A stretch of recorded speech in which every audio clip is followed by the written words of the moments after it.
পনির খেতে আমরা সকলেই পছন্দ করি। এর আগে আমি আপনাদের অনেক ধরনের পনিরের রেসিপি তৈরি করে দেখিয়েছি, কিন্তু বাড়িতে খুবই কম খরচের মধ্যে নরম মোলায়েম পনির কিভাবে বানিয়ে নেওয়া যায় সেটাই আজ আমি আপনাদের দেখাবো। পনির কিন্তু অনেকেই বাড়িতে তৈরি করতে পারেন, তবে আমি কিভাবে বানাই সেটাই আজ দেখাবো। পনির তৈরি করতে বেশি কিছু লাগবে না, শুধুমাত্র দুটো উপকরণ দিয়েই ঘরেতেই পনিরটা আপনারা তৈরি করে নিতে পারবেন। নমস্কার বন্ধুরা, তিয়াশাস রেসিপিতে সকলকে স্বাগত জানাই। আমাদের আজকের রেসিপি হলো হোমমেড পনির।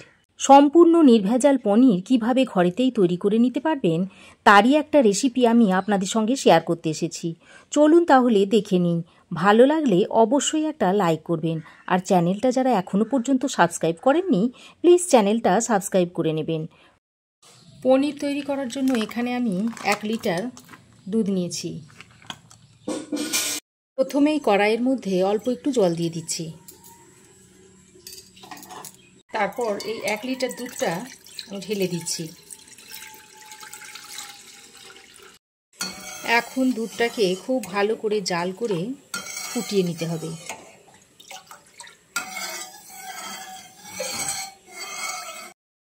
ওদিকে দুধটা ফুটতে ফুটতে এদিকে ততক্ষণে একটা বড় বাটির মধ্যে নিয়ে নিচ্ছি বড় চামচের 1 চামচ ভিনিগার, আর সঙ্গে 2 চামচ জল দিয়ে দিচ্ছি। জল আর ভিনিগারটাকে ভালো করে মিশিয়ে নিচ্ছি। চাইলে আপনারা এখানে ভিনিগারের বদলে পাতিলেবুর রসও দিয়ে দিতে পারেন। এদিকে দেখুন হাই হিটে বেশ খানিকক্ষণ দুধটাকে জাল করে নেওয়ার পর দুধটা ভালোভাবে ফুটে উঠেছে। এবার আমি গ্যাসের ফ্লেমটা বন্ধ করে দিচ্ছি।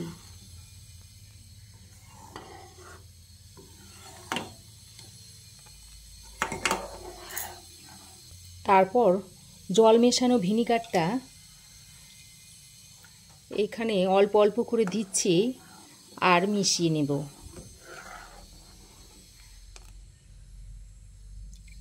এইভাবে অল্প অল্প করে দেব আর মিশিয়ে নেব। দেখুন ছানা হতে শুরু করেছে।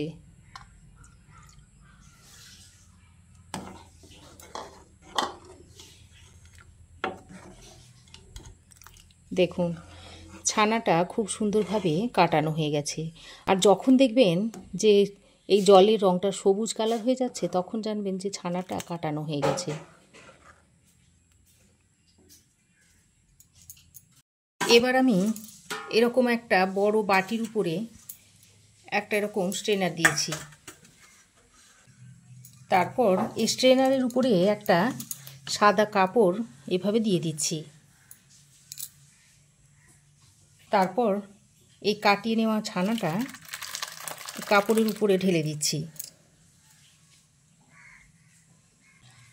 আর কড়াইয়ে প্রথমে জল দেওয়ার কারণে দেখুন একটুও দুধ কড়াইয়ের গায়ে লেগে যায়নি।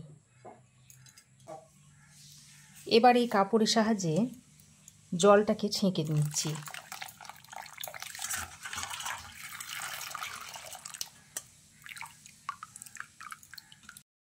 এবার আবারও একটু ফ্রেশ জল দিয়ে ছানাটাকে ভালো করে ধুয়ে নিতে হবে।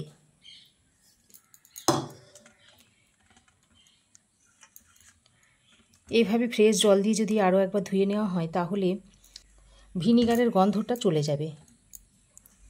এবার ভালো করে জলটাকে এভাবে ছেঁকে নিতে হবে।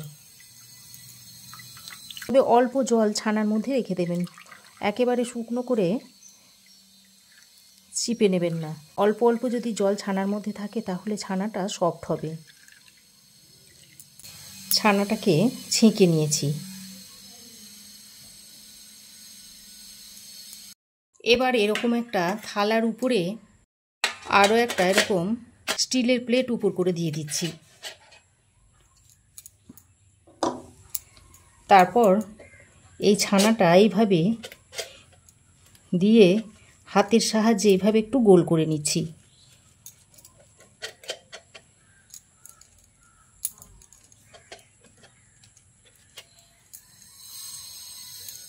তারপর এই কাপড়টাকে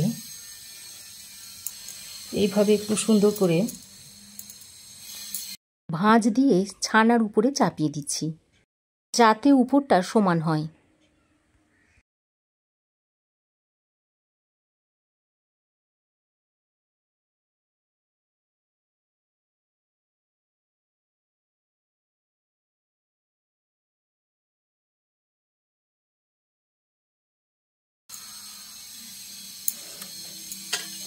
এইভাবে চাপা দিয়ে দিলাম।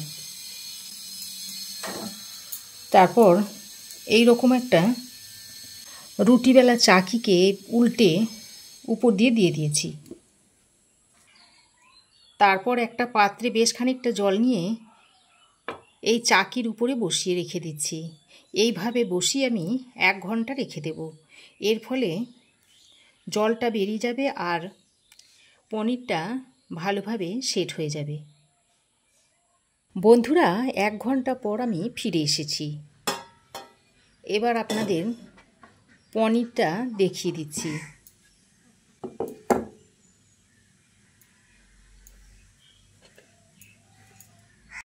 এইভাবে কাপড়টা খুলে কাপড়ের ভিতর থেকে পনিরটাকে বার করে নিতে হবে।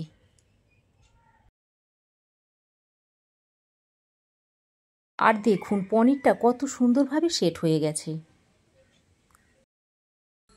পনিরটাকে বার করে আমি এবার একটা চাকির মধ্যে নিয়ে নিয়েছি। পনিরটা দেখুন একেবারে দোকানের পনিরের মতো সুন্দরভাবে জমে গেছে। একটুও কিন্তু ভেঙে যাচ্ছে না, খুব সুন্দরভাবে জমেছে। আমি এই পনিরগুলোকে চৌকো শেপে কেটে নিচ্ছি, তবে আপনাদের যেমন ইচ্ছা সেরকম শেপ দিয়ে আপনারা কেটে নিতে পারেন। বন্ধুরা, আমার এই আজকের পনিরের রেসিপি যদি আপনাদের ভালো লাগে তো অবশ্যই একটা লাইক ও শেয়ার করবেন আর ভিডিওটাকে হাইপ করে দেবেন। ঘরে যদি শুধুমাত্র দুধ আর একটু লেবু থাকে কিংবা ভিনিগার থাকে তাহলে খুব সহজেই আপনারা নির্ভেজাল পনিরটা বাড়িতেই তৈরি করে নিতে পারবেন। দেখে নিশ্চয়ই বুঝতে পারছেন যে বানানো খুবই সহজ। কত সুন্দর দেখুন পনির তৈরি হয়ে গেছে। দেখে বোঝাই যাচ্ছে না যে পনিরগুলোকে বাড়িতে তৈরি করেছি। দেখুন কত সুন্দর হয়েছে, কতটা স্পঞ্জি হয়েছে আর কতটা সফট হয়েছে দেখুন। তাহলে বন্ধুরা আর দেরি না করে আপনারাও একবার এইভাবে বাড়িতে পনিরটা তৈরি করে খেয়ে দেখুন, আর কেমন হয়েছে অবশ্যই একটা কমেন্ট করে জানান। আর বাড়িতেই যদি আপনারা এরকম নির্ভেজাল পনিরটা তৈরি করে নিতে পারেন তাহলে আর পনির কেনার জন্য বাজারে যেতে হবে না। রেসিপি ভালো লাগলে অবশ্যই লাইক, শেয়ার ও কমেন্ট করবেন। পাশে থাকা বেল আইকনটি অবশ্যই প্রেস করবেন। আর আমার চ্যানেলে নতুন বন্ধু হয়ে থাকলে প্লিজ চ্যানেলটি সাবস্ক্রাইব করার অনুরোধ রইল। আজ এ পর্যন্তই। আবার দেখা হবে নতুন কোনো রেসিপি নিয়ে নেক্সট এপিসোডে। সে পর্যন্ত ভালো থাকবেন, সুস্থ থাকবেন। ধন্যবাদ।